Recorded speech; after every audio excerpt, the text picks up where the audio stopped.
دلوقتي داخلين على موسم الصيف. صحيح. وناس كتير قوي بتتجوز. وفي ناس كمان كتير قوي بيبقى عندهم ساعات تاخر في الانجاب.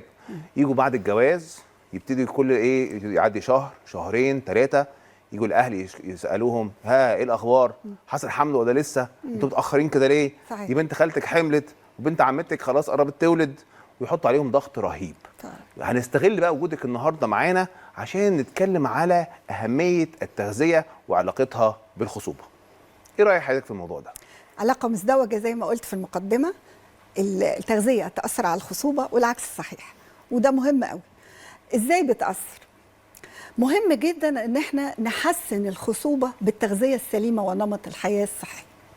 مهم قوي ان احنا نعمل توازن هرموني، لان في اكسس او في محور مهم من الغده النخاميه على المبايض والخصيه، والحاجات دي لازم بتتاثر بالشهيه والاكل والوزن وخلافه. بالظبط. مهم قوي نخلي صحه البويضه والحيوان المنوي والامشاج فيما بعد اللي هو بعد ما يحصل الكونسبشن او الاخصاب، مهم ان هم يبقوا محميين.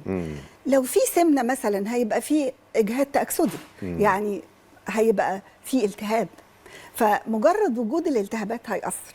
مهم ان احنا نخلي الرحم يستعد لاستقبال والغرس، بطانه الرحم لانغماس الاجنه، فلازم يكون الموضوع تغذيه شامله. مهم قوي علشان احافظ على الاوتكم او النتيجه بتاعه الحمل طول فتره الحمل. مهم قوي التغذيه والاوتكم مهم.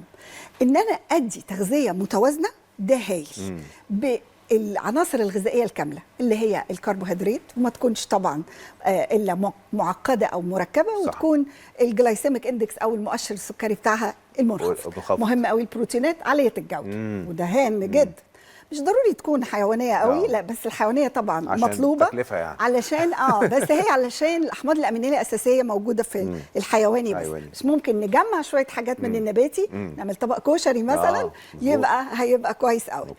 مهم قوي الدهون الصحيه، مش دهون بقى مهدرجه والكلام ده. لازم تكون دهون ايه اللي هي الحاجات بالظبط، زيت زيتون والحاجات والحار، حتى الزيت الحار هايل. نبعد على المقليات والحاجات دي.